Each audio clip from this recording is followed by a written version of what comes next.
this is Twinsanity. A good game. But yeah. I'm a speedrunner for this game.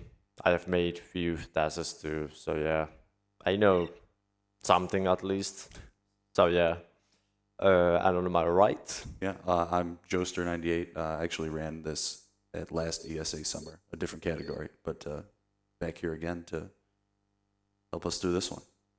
And on my left. I'm Rico. I also run this game. I mostly run 100%, but I've dabbled with all levels of it. Yeah. We will have autosave enabled just in case something bad happens. I have some like safety saves just in case the game crashes before I save. But so I will let you press the button. Ready to go? 3, 2, 1, go. So yeah, the main movement just slide jumping since yes.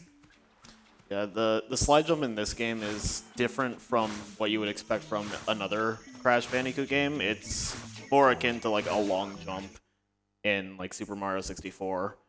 And it has a lot of crazy tech, like right there, just saw a long jump, which I guess we can explain a bit later, but Sestain just went out of bounds. We will be doing that a lot in this run.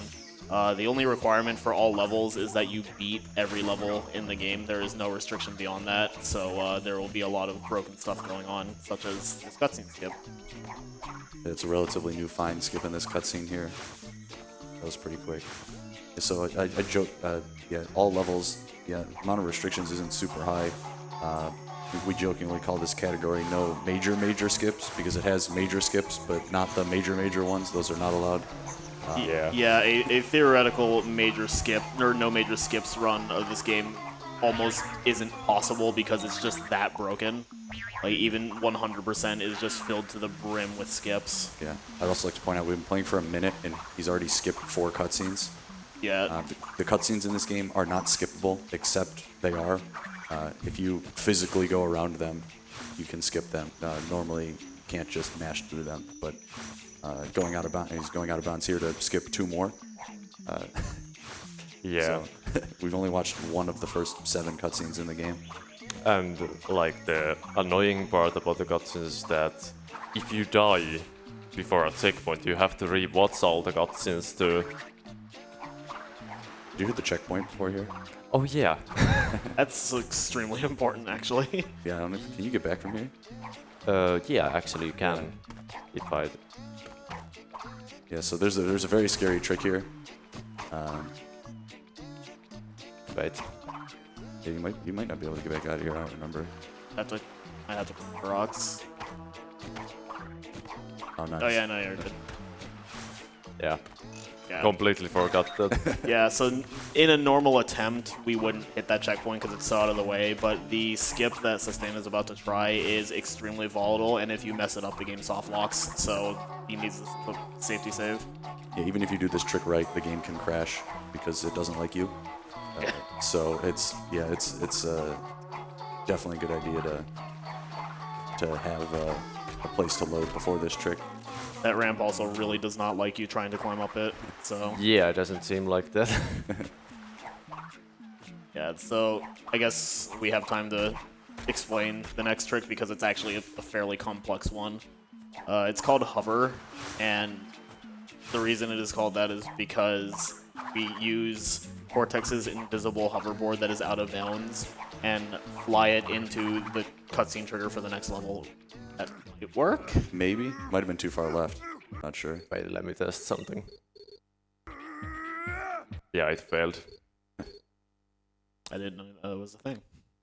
Yeah, with the vibration, you can feel it if it vibrates and when the hover hits the like walls.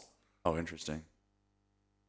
Yeah, so he's trying to fly the hoverboard into the cutscene trigger for the next level, Cavern Catastrophe, and that will skip an entire boss fight that goes on here, and it's like several minutes.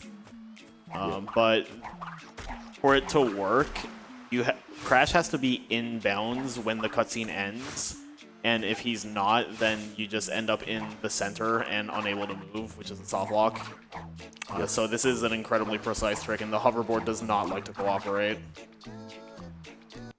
Right there went, I think, a bit too high, so it missed the... I would have said low, I thought, because I thought he went right through it. Oh. Yeah. So luckily, we're playing on Xbox here, which loads way faster than PS2. We were playing on PS2, each one of these loads would be like 30 seconds. Yeah. So instead of taking 10 seconds for another attempt, it's much better for this that we have the fast loads.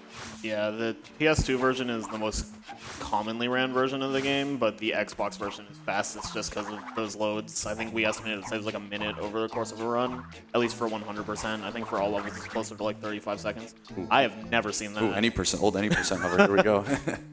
Yeah. Yeah, the finicky thing with the hover is that I think you can only actually move it up and down if you're over solid ground. Yeah. So after a certain point, you just like go into the abyss. Yeah, you can only go up if you're over something solid. Otherwise, you will continuously go down. Yeah. This is like probably the most common reset point in like any category that uses it. So this is like extremely normal for it to take this many tries. If I fail one more time, I will just do the alternative way that I have planned to do it. And not even do Cavern at all. Maybe too far right. Might work though. Yeah. Yeah. Nah. Time to do any percent. That's right. This will be this. Now we're doing all good levels because Cavern is the worst level in the game. Yeah. So we'll do all good levels here. Yeah, Cavern is a level where its functionality is what everybody thinks Twinsanity is, in that like it doesn't work at all. Twinsanity, for as broken as it is a surprisingly stable game in terms of like doing what you ask it to. Like you don't run into a lot of like crazy random bugs in a casual playthrough. Like all the stuff you're gonna see in this run is stuff that you have to be going out of your way to try to do. But Cavern is the exception. That level just doesn't work sometimes. What are you talking about? You didn't do this casually as a kid? Oh. Push the nut up the hill here? Yeah, totally. So yeah. This might seem like... Uh-oh. I was gonna say you can die and just respawn it. Oh yeah, but whatever. So yeah, that might seem a little random for me to just start a new game and roll some kind of a nut on top of the like cliff, but there's a reason for that. You will see soon. This object is the literal whole purpose of this object in the game is to push it into that hole that's literally right next to it. Is the only reason it exists. There's an early demo of this game that actually used more of these, but they cut basically all of them. It's more just like a, hey, you can roll objects into things and solve puzzles with them. And then they like only used that at the end of the game. So yeah, one downside with the Xbox version is that it is noticeably a lot more sensitive with just minor stick inputs. So yeah, like doing very precise movement with this can be very aggravating. I think you can pull it back. I don't know. Not from yeah, there. I was just thinking so. Death abuse. Oh. There's no splash. Yeah, so yeah, we are deviating a bit from all levels to all good levels, or most levels, I guess, and that's just for the sake of time, because yeah, like that's just the nature of how volatile this category is. And honestly, I don't really think we're missing too much with Cavern. It's just a really long level of not particularly much going on. Is this a better advertisement for the game? We're not showing you the really bad stuff. Yeah. Showing you all the cool stuff instead. Yeah. And then when you play this game yourself and you play that level, you're like, oh, but they were hiding this from us. Yeah. That one should work. That should work. Yeah. There you go. So putting that object on the chunk boundary and then jumping on it and across it, the game does not like that. And if one frame, it will teleport you across the gap, more or less, which looks very funny because you just end up over here. Yeah. So this is where you're supposed to be after you beat Cavern Catastrophe. Yes, that was a really good cavern. Yeah, it was yeah, the greatest one I've ever seen. If this was Hundo, this would be like a okay time here. So yeah. Yeah, we're like 3 minutes behind almost. Yeah, the nut skip actually like basically saved any percent because the skip that was done before it was just ludicrously garbage. Oh, okay. Nice bodies. Yeah. I was like, am I too close? So those TNT body slams are really only viable on MTSC because the body slam is bigger. The radius it is. If you tried that on the PAL version of the game, you have to be much closer, which means the likelihood you die is way higher. Yeah, so I thought you were gonna grab him for a second. I was a little worried. it's optimal.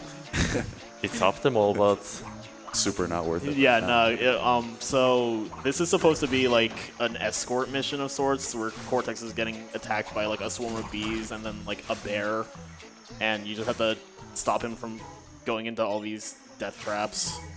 But it's really slow, so we're just gonna not do that. There's some wicked lag there. that wasn't the console. It was the display. Not sure why. Also get some acapella Flight of the Bumblebees here. Yeah, this entire soundtrack is a cappella, and it's really, really impressive.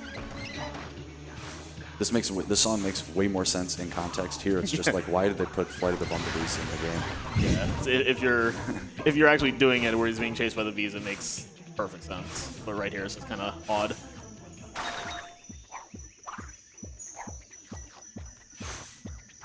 So this next session is supposed to be like a stealth mission of sorts, where you're not supposed to be seen by the tribesmen in the watchtowers.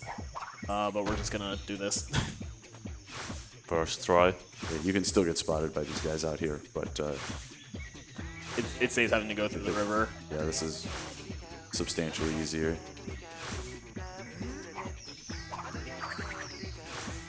Yeah.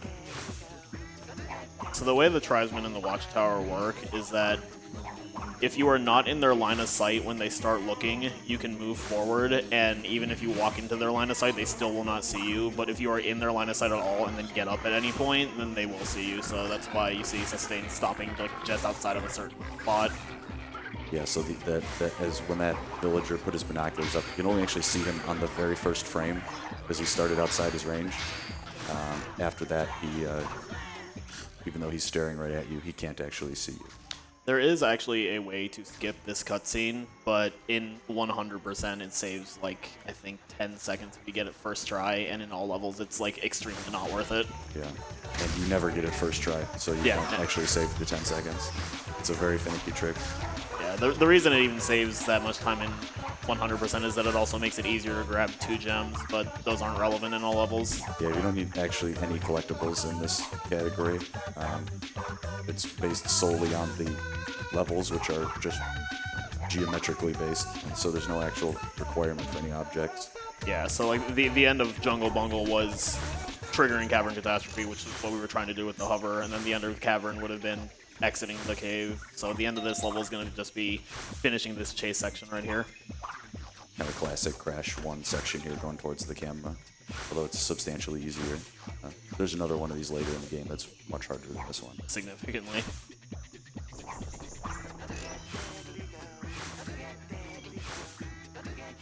Okay, now there's gonna be a stack of nitros. There sure was a stack of nitros. That wasn't supposed to happen. Yeah. Something of note in this game is that nitros and TNTs automatically kill Crash regardless of your mass count. You could be invincible with triple mask and they will still kill you. That was an intentional design choice because there's a lot of puzzles in this game that hinge around TNTs and nitros. So if you were able to damage beast them, like you can in, like Crash 1 through 3, then you'd just be able to cheese every fight. This is a boss skip. That is as easy as it looked, by the way. Yeah, that's actually just one of the easiest skips in the game. But yeah, no, that just skips to like a 3-minute auto scroller boss. Good music, but Great music, but we don't want to fight him ever. There isn't actually a single category where we do that boss fight. And that was the first hop. Most of it. Yeah, we are like 2 minutes behind. so real quick there, he actually jumped off the boat in the loading screen and killed himself, which loaded this area in faster. That was very nice. That was a cutscene skip. The trigger range for that cutscene skip is gigantic, and by doing a long jump around the edge there, you're just barely able to scrape past it. I guess we should also explain what long jumping is because we didn't get a chance. So basically, every time you do a slide jump, it kind of stores Crash's momentum. So if your next like double jump or slide jump is at a ledge, you carry the momentum of a slide through that jump, and that is significant throughout the whole run for just making so many jumps that are not supposed to be possible, like that one. Yeah, there's invisible collision on these like gears that lets you just skip all of this platforming section for this level. Like that entire bit of ice climb we just skipped entirely. There's another cutscene skip here. This is a very good cutscene, so it's a damn shame that we don't watch it, but Please? there, you watch the cutscene. That's basically it. There's a huge death trigger here, so you have to be pretty careful. If you just touch it, you'll die instantly. So Yeah, he walked forward a little bit there. You might have seen the slight tint of the skybox change. That was just to load in like this outside portion of the mountain. Otherwise, it just despawns if he tries to walk near it, and then he just falls and dies.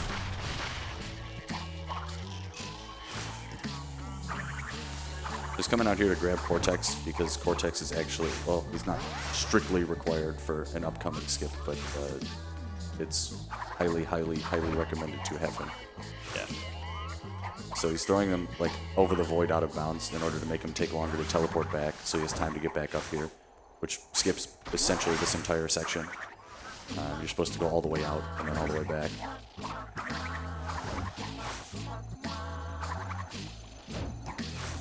I guess we have some time for messages if there's anything. Yes, we do have a donation. They came in right as the run started. They were waiting for you.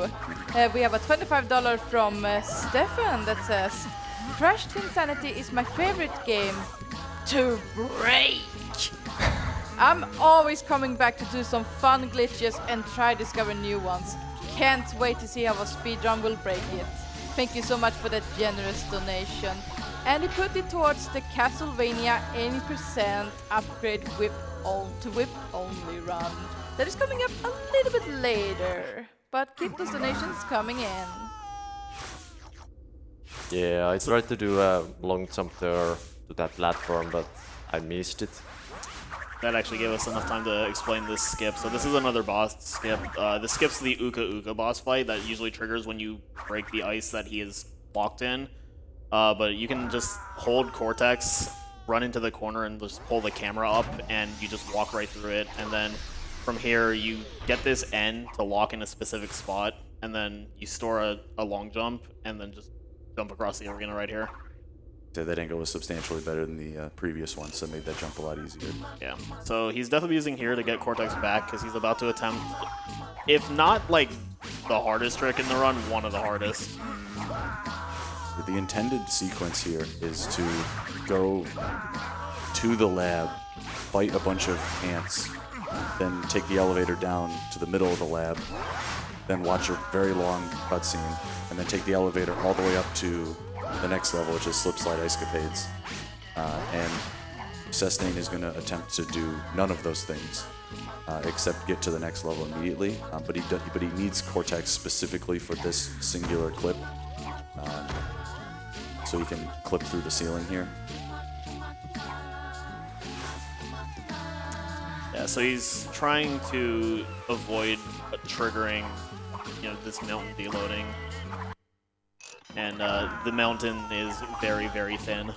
Yeah, it's the edge of a single polygon, right? So it's not really a ledge at all. So you have to stay balanced on it all the way up. And it's not just one polygon, and it's not straight either. So it's very, very finicky. I'm seeing someone in chat say this game doesn't seem too fun. This game is incredibly fun.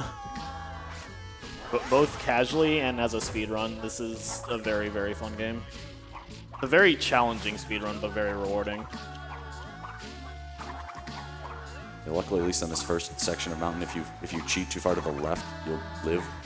Yeah. How is this on Xbox with the finer controls in general? I don't play on Xbox, so I don't know how annoying this is. It can be more annoying just because of the like sensitivity, but overall it's not too different from PS2. So the pause there was just to be extremely safe. There is a chance if you don't let the section load in that like at some point the game can crash. It's way more common on PS2, but it's like there's a rare chance it can happen on Xbox. Yeah, the Xbox loads stuff in substantially more quickly, so it's I was just running right at that. That was pretty good. Yeah, so that skipped an entire cutscene of Cortex lamenting that we have to get to Engine's battleship and before it sets sail but doesn't know how, and Crash has the bright idea of using Cortex as a snowboard. Yeah, so this is Slip Slide Escapades. This level is significantly more annoying in 100% because of the placement of the gems. Not too bad in all levels, I feel. Yeah, you can just blitz right through it in this category, which is really nice because you get to see you get to pick up a lot more speed. So like every time on the slide levels you jump and don't let go of circle, which is the go fast button, you actually will continue to pick up speed every time you leave the ground and come back on the ground. So in a category like this where you don't have to actually get anything, you can really build up the boosts and get going way faster than you're normally supposed to be able to. On Xbox, it's technically B, but I think even Xbox runners use PlayStation controller notation. Yeah, I think everyone when and saying, oh yeah, you spin, I would just say press square. Yeah, I think the one person who doesn't is Atomical Sloss, because one time he was trying to teach me something and he said press X, so I jumped and he said he meant X as in the spin button on the Xbox, and I got so mad at him. Yeah, the other X button. Yeah, I usually just say like the PS2 like base buttons too. Yeah. If I just like fall into a hole, I'm just like, I was pressing X and I was actually pressing A.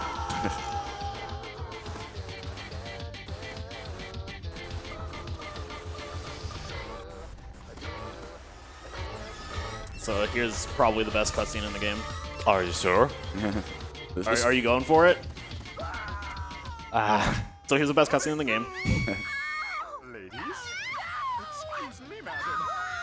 Are those real? Mother? Mother?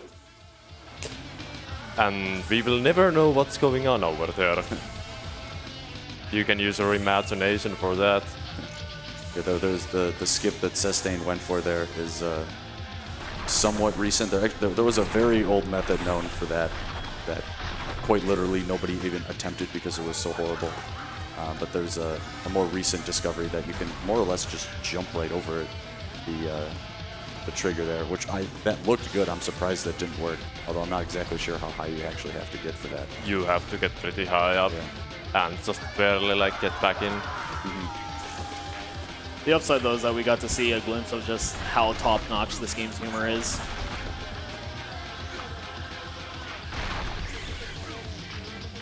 I have been told that you can actually get this like snowball to be so big that you actually get stuck here.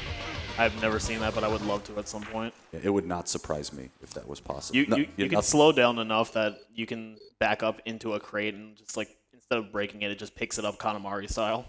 Saving here or loading or something? Loading. Okay. It's faster. Is it really? Yeah. That's crazy. That's Xbox privilege for you right there. Faster to, hit a checkpoint and then load instead of watching a cutscene. Actually, yeah, that is way faster. But then we don't get to see the cutscene, so objectively a terrible strat. True.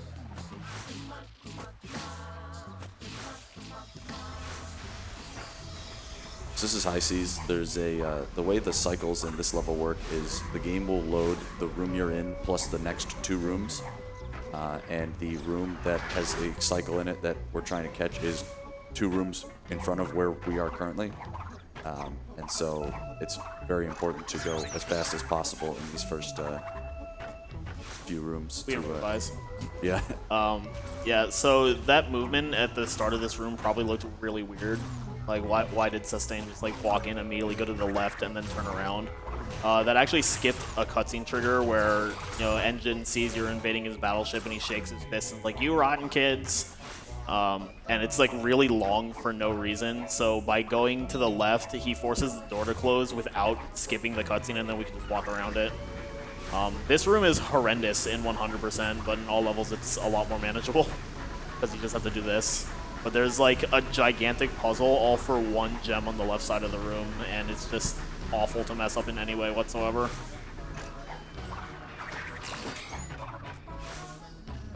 I was like, how am I still alive, like, after those 2 points? Like, the rats are, like, so finicky here. Oh yeah. Yeah, they're in random locations. Like, there's a set numbers of them in specific spots, but where they are and where they're going isn't particularly predictable. So you almost always lose your mask there because one of them is in your way. So we're coming up on a particularly boring boss fight, so I would say this is a good time for any messages. Alrighty. I just want to remind everyone about our upcoming bid wars and incentives and other shenanigans happening later on today on our lovely second day. We have, right after this run, we do have Fire Emblem Engage, and they currently have a bid war for naming the main character for that speedrun. We right now have the leader at about $37 for the name of Nitro.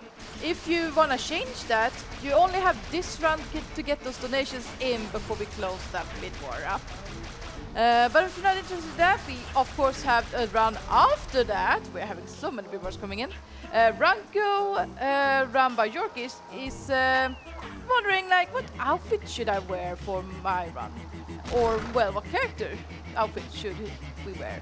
So, right now, nothing's really leading in that one, but if you want to throw a couple of dollars or maybe more into that to decide what outfit's being chosen for the main character of that run, feel free to throw your donations that way as well. It's going for a really good cause, and honestly, it's just great that you donate to help, especially because they are making so many breakthroughs against the fight for Alzheimer's right now. This is the perfect time to help them continue that research. So any dollar helps, everyone. Alright, so if you played this game as a kid and you found this chase section to be extremely difficult, you were correct, so don't feel bad. This is, I want to say, inarguably the hardest chase section in any Crash Bandicoot game. Yeah, I gave up here as a kid.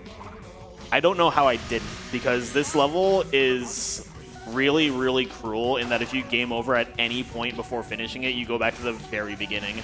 Oh, That hit you? Yeah, the hitboxes on those things are enormous. I like barely grazed them. I remember as a kid, I usually got to Dingodile and then I was like, yeah, I cannot get past him.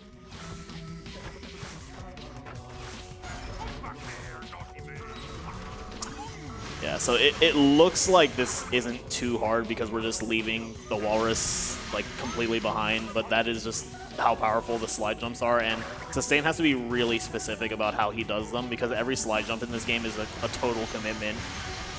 So it's very easy to just careen into like one of those flames or into a nitro or into a pit. And if you don't slide jump this, if you just go at normal walking speed, that walrus just stays on you.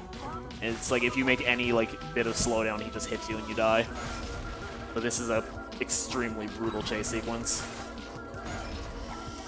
It's only not brutal if you play on the Japanese version because he's bugged and he'll just spin in circles instead of chasing you. Sometimes he just runs right into a wall.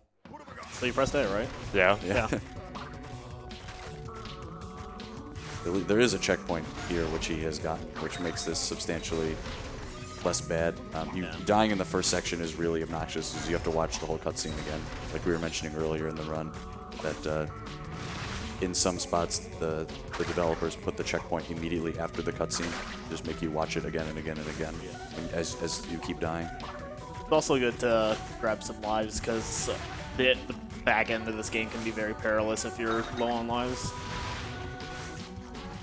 So I just want to point out that that entire time we were doing that chase sequence, that engine was just falling from the sky because he's about to land now. I don't know how that makes sense, but Let's see if we just dive after this one.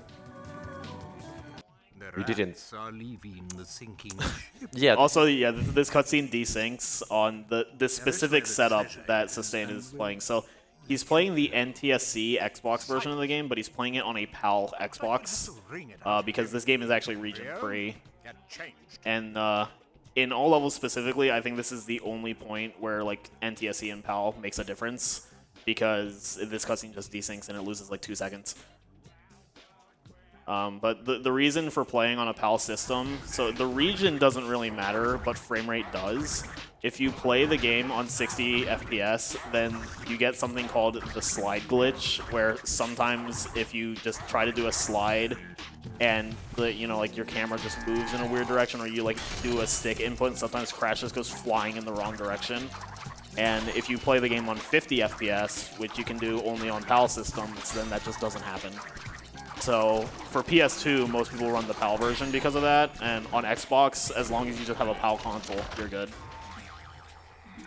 Also want to point out that in this fight, because this game is extremely finished, Entropy will fall down from the sky in just a straight T-pose, and it's quite comical. Yeah, he's asserting dominance. Yeah, so here he comes. We should just T-pose when he comes down the third time. Sure.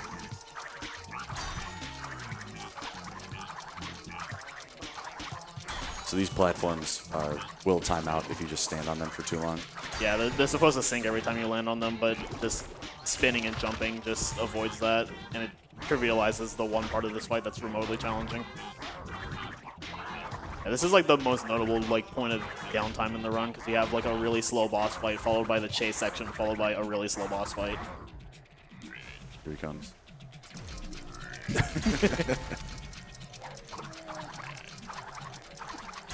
It's really noticeable on the first one because he stays in it for like a good half a second. Yeah, he like drops in the air and then like he turns to like your position.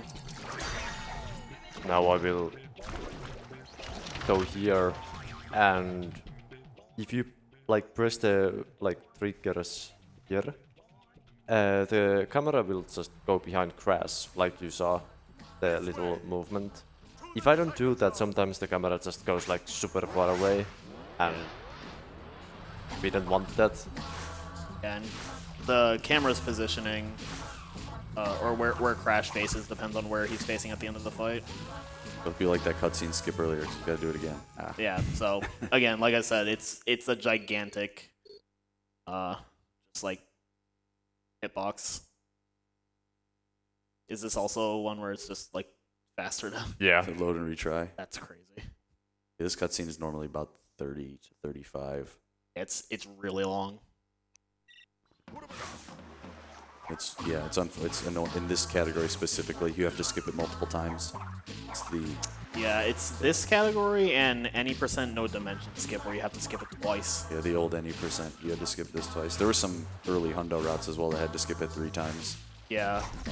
Hundo now uses a glitch called Zombie, and with that you can just walk past it and on your first pass through this hub.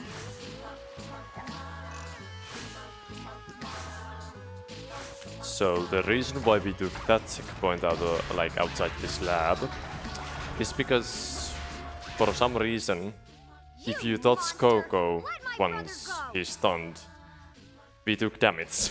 Only on NTSC though. That does not work on PAL. It actually works on PAL Xbox. It doesn't work on PAL PS2. Oh, okay, well. Which is the version most, like, I'd say like 80% of people play on. Perky here. Yeah, I think the PAL Xbox version is largely unexplored, so it's just like assumed that a lot of stuff on PAL PS2 is also PAL Xbox, but NTSC Xbox and PAL Xbox are basically identical. Interesting. Yeah, I messed around with the PAL version a lot just to figure stuff out about it. I am still trying to like think of why would Cortex have these paintings on his wall in the lab. He's really attached to the Academy of Evil, like he's really attached to his keyboard right now.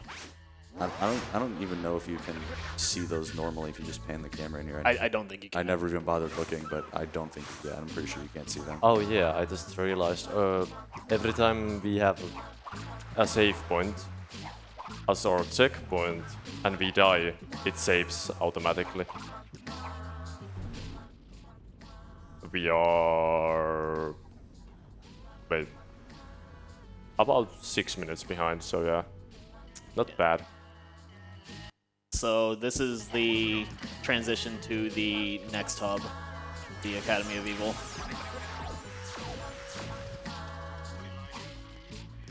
That should work. Yeah.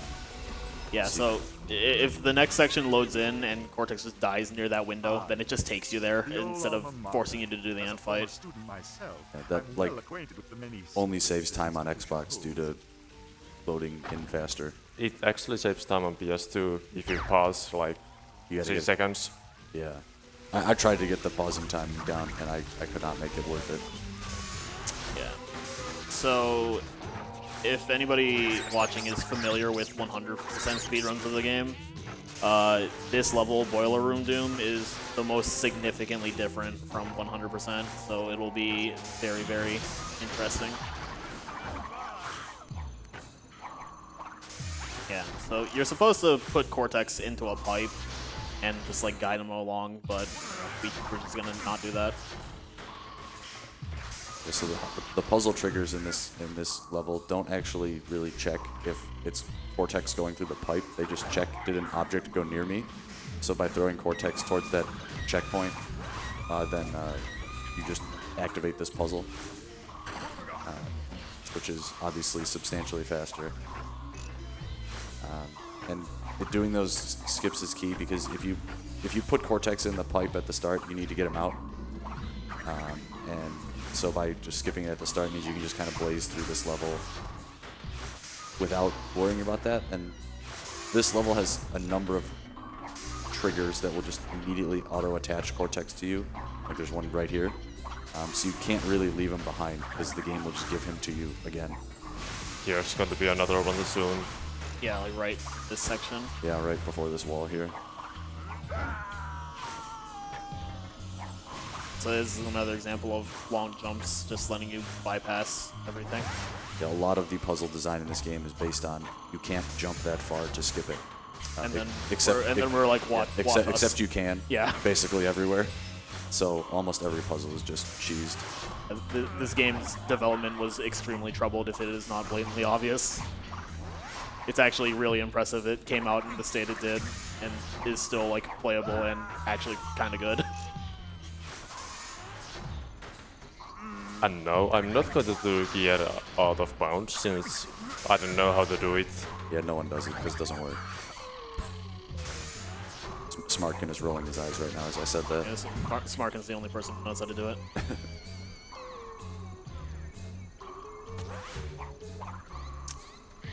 So he's doing an out-of-bounds trick here to just skip this puzzle entirely. That's an easy word. I haven't seen it in that position. Yeah, normally you're like way over to the left. I just find that more consistent for me, at least. It's like all those fans up there have really wonky collisions, so you can just jump on them to get across this room. So This is very important to Death Abuse here. yeah, I found this out the hard way.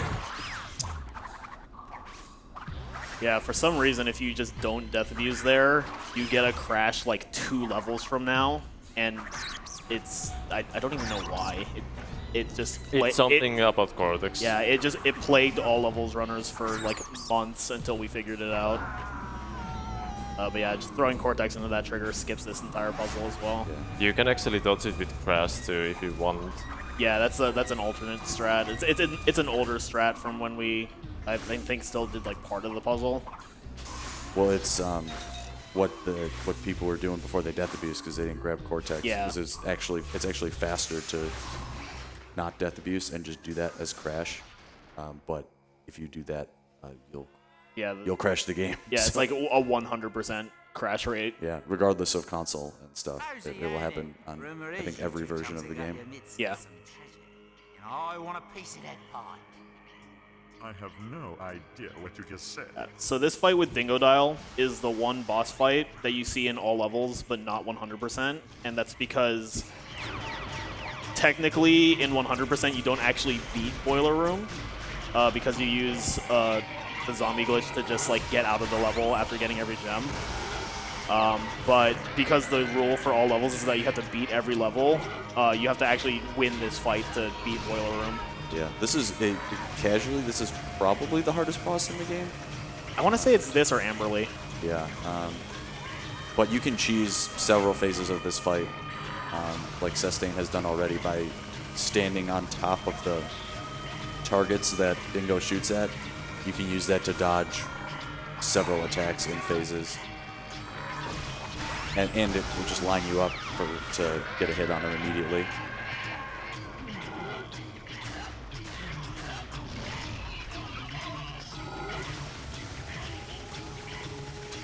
Yeah, like this is like dodging this without cheesing it is, it's not hard, but it's way easier to just stand still and do nothing. Yeah.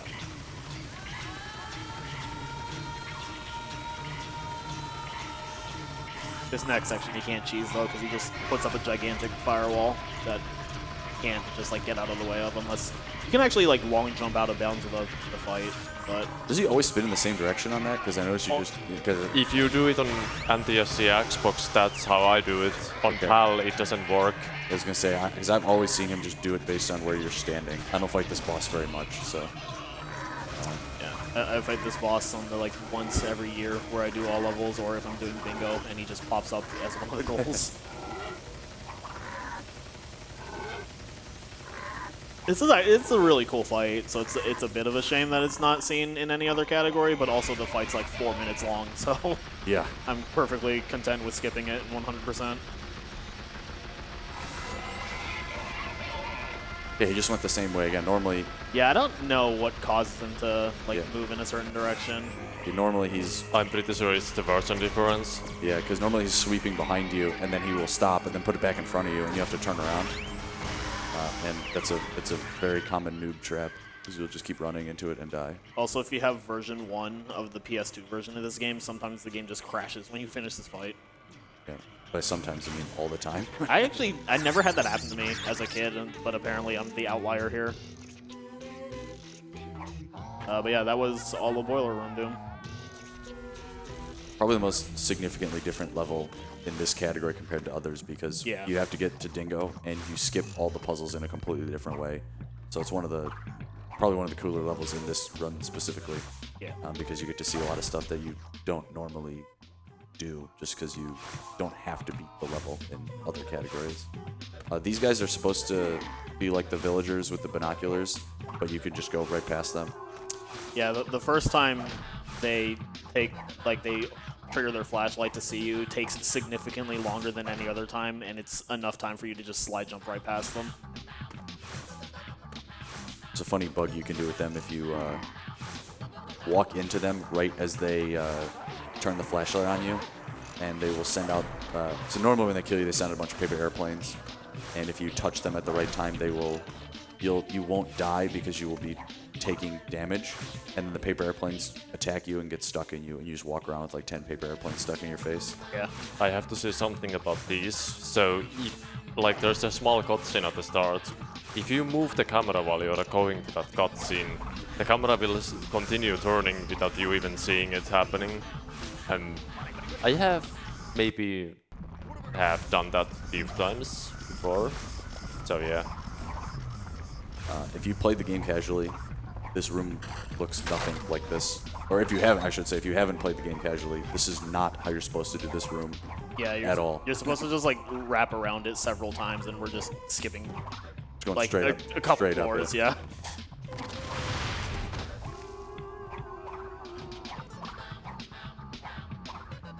Yeah, you're supposed to go around that room, what, 4 or 5 times? Yeah, something like that. Yeah. I never got this far casually, so I have no idea what you're actually supposed to do there. I have done that casually, but I don't remember anymore. Yeah, so here he's gonna skip a cutscene trigger that is supposed to give you control of Cortex. Cortex is extremely slow, so we do not want to play as him. So we're gonna do the entire Cortex section of this level as Crash, and mostly out of bounds, or entirely out of bounds. I don't know. It's gonna go in at any point. Yeah, Cortex is terrible. So that if you can avoid playing as him, it's an extremely good idea. I quite notoriously defend most aspects of this game, but even I will not defend Cortex. Yeah, so on that specific skip there, Sestain had to land on the corner of the door in order to skip that first frog room. Otherwise, he would have soft locked the game because of the kind of the way the collision works there. Like you get stuck and just can't move at all. And he skipped kind of the trigger that like if you're going out of bounds there, the game will actually just like suck you back in bounds. But he avoided the trigger to do that. Here's a nice little wrong warp. If you actually turn around, you'll see that you just get put 2 rooms forward for no reason. Yeah. There are actually a lot of wrong warps in this game. If you hit specific triggers, the game will just kind of teleport you to another spot. That is the only one that's useful though in a normal run because it's the only one you can actually get to. I didn't know there was like. There's one that you can almost use to get the yellow gem in high seas, but it doesn't quite get you there. There's also one in Cavern that just like flings you into the abyss and it's a bingo goal. Yeah, we're coming up on a pretty long cutscene, so we can probably fit in a few messages here. Absolutely, absolutely. I want to bring up, since I did bring up the bid wars last time, I do want to bring up some of our milestones that we have for this event. Of course, as always, we do want to beat our previous event's milestones. We recently beat ESA Movember 2018's total of 7,199. So our next goal is it's a big jump. It's 19,221 to beat ESA 2013's total amount. So we can definitely get him during Sunday, absolutely. I have faith in you guys that you want to do this not only for the fun, but also for a very good cause. So get those donations in. You just win no matter what you do. It's great. As we pass that cutscene there, I also want to give the classic shout out to Dio Chomp, who was one of the kind of longer time all levels runners, and before that stuff with requiring the boiler death abuse was known, I don't know, I think he lost 20 or 30 runs to crashing there. Yeah. And it just kind of became comedy at that point, so we just make fun of him every time someone watches that cutscene. Yeah. Yeah, and then I became the one. That's right, but he has the any % record now, so he's the one who's laughing at us. Yeah. But yeah, this is Nina, Cortex's niece. She's the reason we came to the Academy of Evil for plot-related reasons. She's a lot more, oh. That wasn't supposed to happen. And I didn't even get the checkpoint. Yeah. So we get to see the bus again. Ah, yes. Yeah, so she's a lot more straightforward compared to Crash. She only has a single jump and the spin, but she also has that grapple. We can double jump. Can double jump sometimes. Still they're trying to like figure out why it even works. Just press the button enough times and the game will give it to you, right? Yeah, but why? Why not? Yeah. It's probably just like a short, like, few frames where the game thinks you're, like, grounded, so it gives you a jump. Probably similar to, like, the sub-jump in Crash 1. Maybe.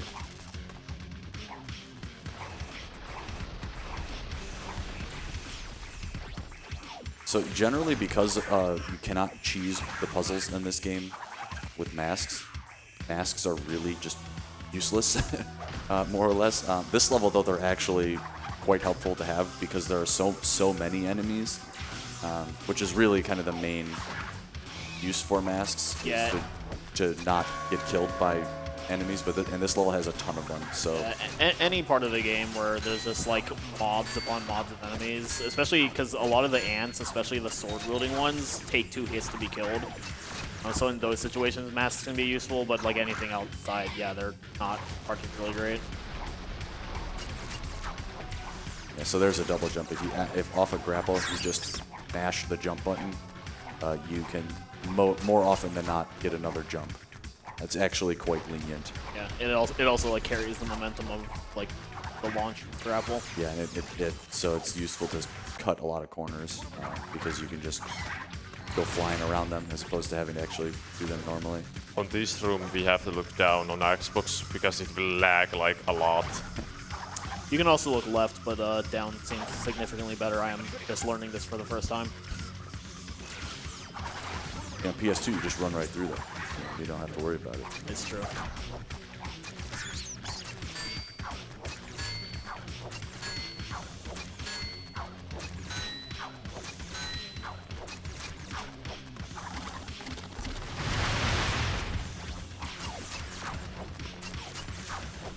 So you're gonna go for it, right? Yeah. Oh, let's go. I cut the checkpoint and he's going for it. This is pretty ballsy here. So this is a one-frame trick.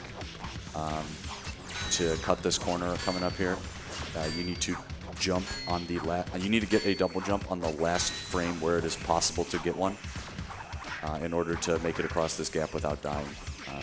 Something we haven't mentioned is this game kills you if you fall too far, which is usually what happens here.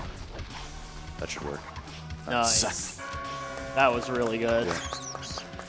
So He probably made that look easy. It is not. yeah, I have yeah. like lost many runs to like that. Yeah, now doing that with cutting the corner with a checkpoint before that, if he had missed it, he would have lost like a minute or something. Like it's very Yeah. That is a last resort strat to like salvage a dead run. going for this one. Nah, we have to watch this. Yeah. Oh right. Yeah, there's an all levels exclusive skip here that requires the bus. You can actually skip this bus cutscene, but because you need the bus, it's not worth it in all levels. You have you have two masks here. So. Okay, I did I not did not know you could yeah, do I did not know you could do that either. I've always jumped there every time. Can you do it on all of them? Yeah. Oh my god. Maybe I should have played this game casually. Are you taking notes, Joe? I'm taking notes. Yeah, that's faster because you That- jump really yeah. slow. I Definitely faster. legitimately had no idea. I've been running this game for like 6 years. I had no idea you could do that. Here's a 6 strat. Shoutouts to slots. So the triple there was important because it meant the bus couldn't hurt him, and it just lets you ride across the other side, and you just skip the entire like back section of that chase. Yeah, and like as Rico mentioned, in 100% you can't do that because there is a gem that he went past by doing that. 2 of them actually. Yeah, that's right. Red and yellow. Yeah, so you really can't do that. Yo, nice camera. That was great. Yeah, that happens almost always. So this boss fight is the other contender for hardest in the game, and it's definitely the most punishing to die in because it sends you all the way back to like. Yeah, you'll go to well because you did the bus skip. You'll go back to the start of the bus if you die here. Oh no. That's right. So we got a really cool strat for this fight. I'll just let it speak for itself. Fun fact about like this room. Once when I was like on BB phase, like many minutes ahead, I got stuck on the door frame. Just Cortex was just walking, stuck there. I load a save and still got a BB. Thanks to Xbox. Nice. Yeah, so she's supposed to like fire at like different organ pipes depending on where you're standing. But if you stand in place and just do not press anything on the controller, she just hits the same organ pipe over and over and over, and it just completely trivializes this fight. Yeah, this fight is actually also one spot where Xbox deceptively saves time because on the Xbox version of the game, you can actually fire a lot faster with Cortex's gun, and so you can more easily clear out these bells as they come in just because the game allows you to shoot faster. On PS2 you can shoot as fast as on Xbox. Yeah, on console, like it limits you. Like even if you mash at the same speed, you won't fire as many shots.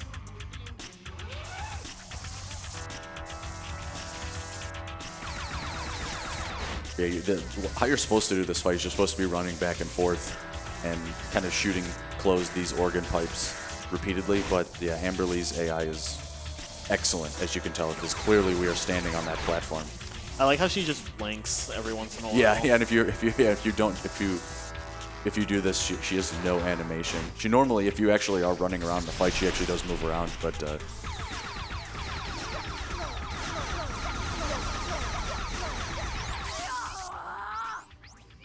please don't die here. And Cortex just casually committed murder. Every time I see someone try to jump to that platform as it goes away and they fall and die, I shed a single tear. It's very tragic. Fun fact: Crash not moving, moving. Yeah. I did not know that. Yeah, actually. I know that one. That one's always fun to do. I did not know you could do that. I was going to explain that was the super epic Cortex tech of just diving into cutscenes. Yes. You can fastest thing actually you can do. activate this from out of bounds. Oh yeah, this trigger is huge. Yeah, but it's like frame perfect. That's why I don't even want to try that. Oh right, like you go out of bounds in the tunnel and then hit. Yeah. Yeah. I remember someone showing me that at some point. Yeah, we have time for a quick donation because this blimp section is a set time. Alrighty. I'm gonna give you this one then. We have $50 from Turkey that says, gotta blast these Alzheimer's with the monoclonal antibodies. And for those of you that are not aware, recently they have approved a couple of the monoclonal antibodies in America to help suppress and slow down this Alzheimer's disease. So it's really nice to see, and we really want them to keep getting these breakthroughs in the fight against Alzheimer's. So any donation can help. Thank you so much, Turkey, for that generous $50 donation. I'm very surprised that didn't work there. Yeah. Yeah, so he was trying to jump out of this cutscene trigger because you can do that as you warp into the last hub, but we failed it, so we get to just watch this. So yeah, now we are in the 10th dimension, and there's evil Crash, as you saw. Yeah, this game sort of has a plot, not particularly relevant. We're here for the music and the glitches. This is the most criminally underused song in the game. It only plays in this section. Yeah. So he actually, the checkpoint outside the lab here triggers as soon as you leave the lab on either side. So you go out the side that in the back. It does on every other version other than 1.0, Okay, yeah. if I remember correctly. I didn't know it did that on PAL PS2. I thought that was Xbox exclusive. So you'd never get here on 1.0 because you just crash a Dingodile instead. Wait, it's saving. We're always saving. Something that typically happens on the PS2 specifically when you're auto-saving is the game lags like a son of a gun and you can just fall through the floor and die. But this seems to handle the autosave substantially better. Wait, what is Crash thinking of doing? Crash, no. No, don't do it. Oh wait, So you normally That's what he was doing the whole time. So you normally actually get to see this cutscene twice, but we skipped it on Slip Slide. You can, if you, it's actually possible to go around this one too, but if you do it, you'll just end up on the slide as just Crash, and it's way slower to go down it as Crash. Although you can do some really funny things like holding down slide, because if you're sliding in this game, if you're going down a slope, you can extend the slide. And since this whole level is basically a downward slope, you can just hold circle and just slide for a really long time with one slide, and it's quite fun, but sadly not fast for a speedrun. Also, yes, this is the best song in the game, as the chat has correctly pointed out, so thank you. 360 camera. Yep, 360 no scope. Absolutely required. If you don't do that, I will reject your run.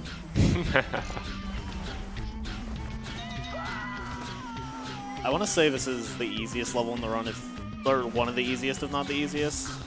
But it does have a high chance of just random things happening. Like Evil Crash can just snipe you from behind. These ants can just walk in a way that's really annoying. But like execution-wise, the level is very simple. It's an interesting strat for getting past that one drill there, like going further to the right. I haven't seen that before. I may steal that.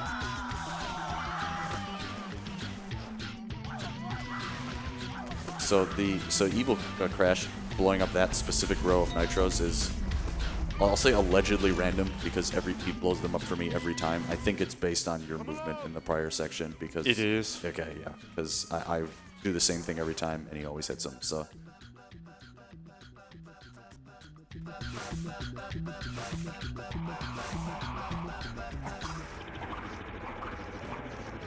There's a possibility that once we get out of this cave, yeah, Rock Slide will just still play here. hopefully it does. Darn.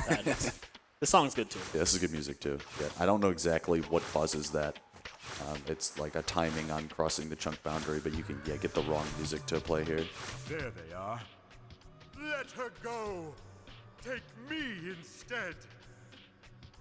Actually, seeing Crash in the background of that cutscene threw me off. Even though that's what you're supposed to do. Yeah. Normally playing the game. Because there's a lot of actual activity in this little hub area here, but because all levels is just take a beeline to the end of the game, more or less, you don't have to do any of that stuff, so you actually approach that cutscene from the correct direction. This is also the first game where Lex Lang voices Cortex, and he's an absolute gem. Literally every single thing he says in this game is hilarious. Yeah. This is another section, escort mission similar to Totem Hokum. This one is substantially harder though because there are no railings, like invisible wall railings on the path, and the path is not perfectly straight. Basically anywhere. It's it has subtle bends in it, and so it's substantially trickier. But we get some more Flight of the Bumblebees, kind of a different rendition. This is, in my opinion, the best song in the game. This one's good. No comment. I cannot agree. I cannot agree, but I can respect the opinion. So the key to this is you have to go around the triggers that would...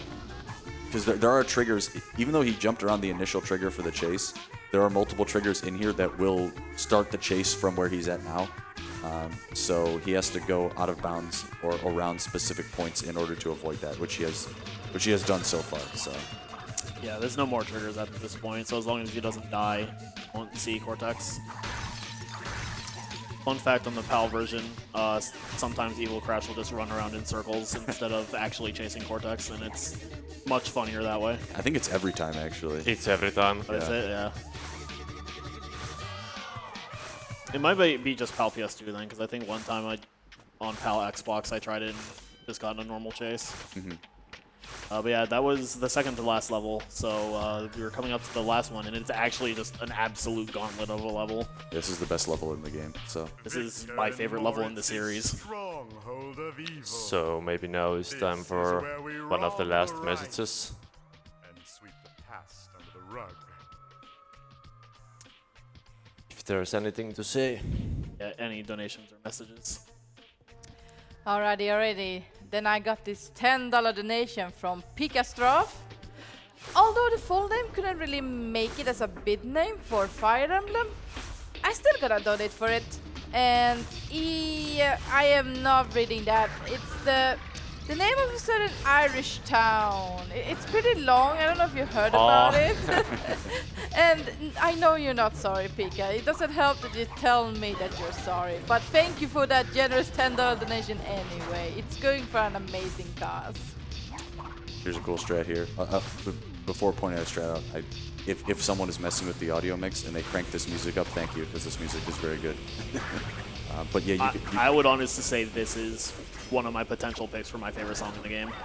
Yeah, so on basically every version of the game that is not PAL PS2, you can get the bombs stuck in midair, and the reason they get stuck is when the ant goes to grab them, they will freeze wherever they are, even if it's not actually there, and so you can use it as a platform to skip that room entirely. Yeah, on PAL PS2, the ants' AI is broken and they just walk forward, and most of the ants will actually just fall to their deaths.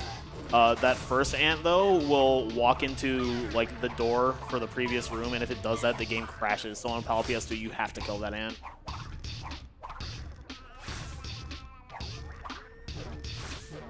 But yeah, this is Antagony. It's very, very long level, but some of the most incredible level design in the series. Yeah, so a lot of rooms are based on these color cycles. That was actually a sick strat there. So this, there are multiple ant fights in this level. Actually, there's 2. This one you have to kill 4 of the 5 ants. So, which just can be heavily luck dependent. Nice ricochet there.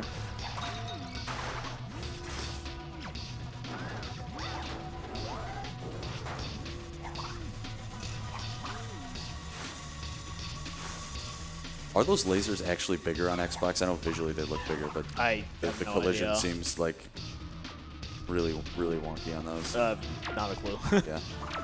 I just don't get hit by them. But yeah, that's a lie. I get hit by them a lot. That's a good strat. Just don't get hit. I don't know. I guess maybe they. I don't know how you didn't die there. So you still have another mask. So Sestain can use a mask on this enemy to damage abuse up here. You could also just spin the enemy and then jump off from there, but damage abuse is also. Yeah, both strats work. Yeah, I do the spinning them strat.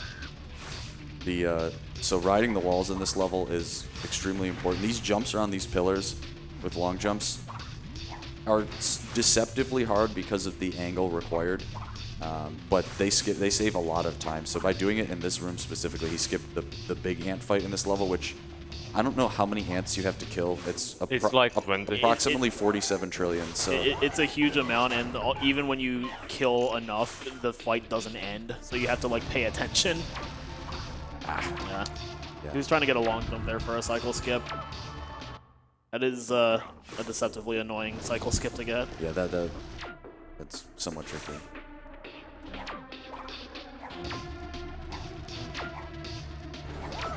And now I will do something that most people will be thinking of. Why am I doing it this way? Are you going around the room the other way here? You're going to the right. That was cheap, bro. So this is a heathen strat going the wrong way around this room, but it actually, in this category, I'm not sure if it's probably about the same. I have timed it. It saves like a little bit, but that's it if you do it on first try, of course. So you have to set up this to get off the wall, because otherwise you won't make it back to this section.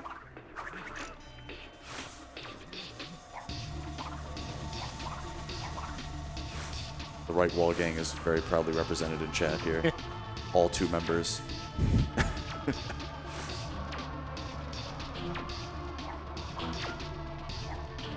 So this last section, by just kind of staying ahead of the colors, you can skip basically 2 cycles. So he's already skipped 1, and then you can skip this one here using a long jump.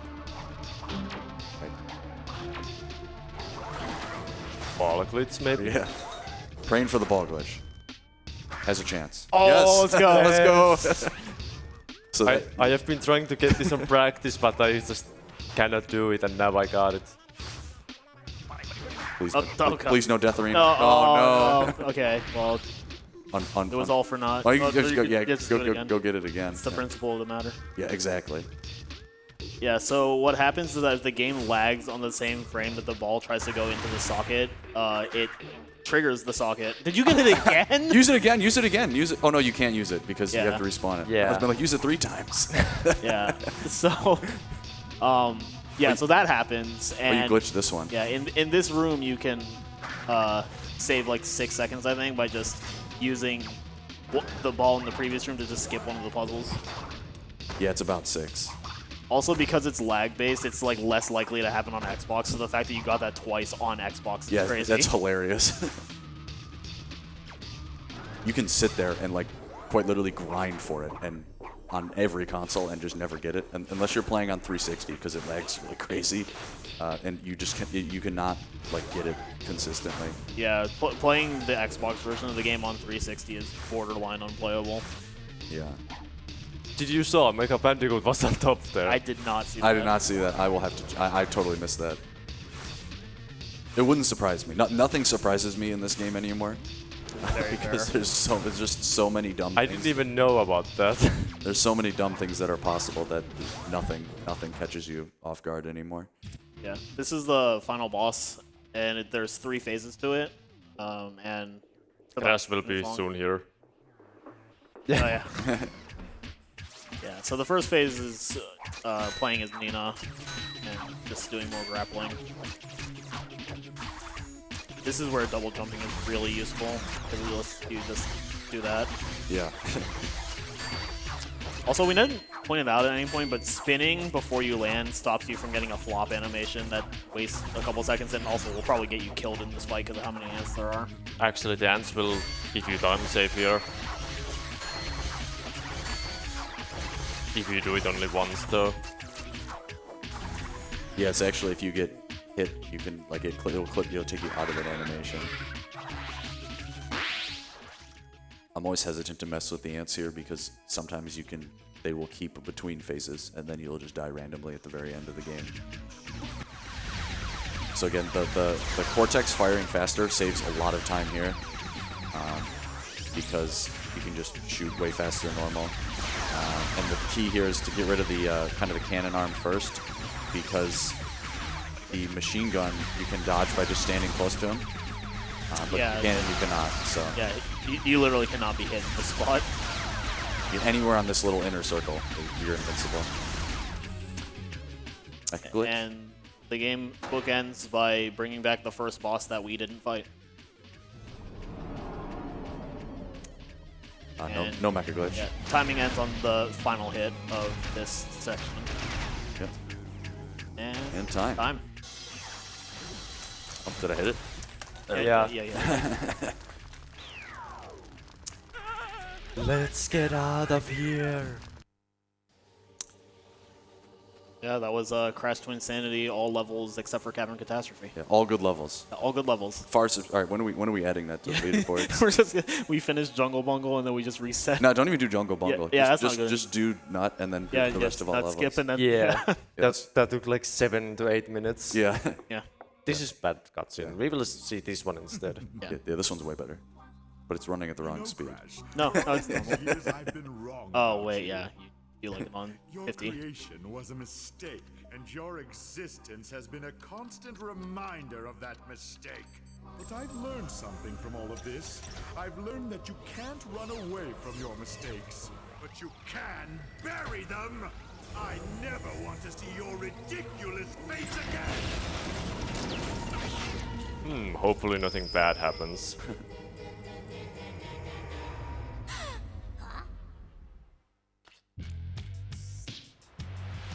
Music sounds so weird at the correct speed. What is this?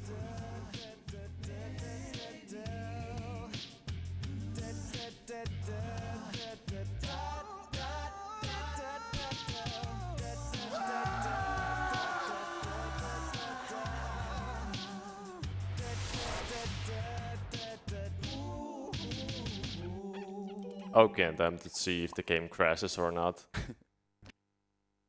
Yes. So what actually causes that? I think it's watching the hug cutscene at the start of the hub. It causes the credits to crash. Yeah. The most Twinsanity thing I've ever heard. It's doing that and then doing the death abuse when you leave the lab. Because when I did the alternate route with Dimension Skip, I would always crash because I would death abuse leaving the hub. And you have to watch the cutscene when you do that skip. So yeah. But yeah, that's a poetic end. That's a Crash Twinsanity, yeah. Twinsanity moment if there ever was one. The second time I get this crash on marathon. Yeah. Of course. So you have any shoutouts, Sestain? I want to give a shout out to my uncle, 83KY. There. And my friend, Mr. Cole, who has helped me to get here and is my roommate. And shout outs to my family members and friends who has supported me on my journey to get here. I'm thankful and grateful for everything. So yeah. And do you guys have anything to say? If you want to learn this game, be sure to join the Crash Discord. The link to it's on speedrun.com. This is a really fun, rewarding speedrun, and all of us are completely willing to help any newcomers. Yeah, absolutely. Speedrun.com/Twinsanity, and for a bunch of extra Twinsanity stuff, beyond Twinsanity.com for a bunch of very cool stuff. If you have some time, check that out for sure. Thank you guys so much for that amazing run. And for those of you at home, stay tuned because we have more amazing games coming next.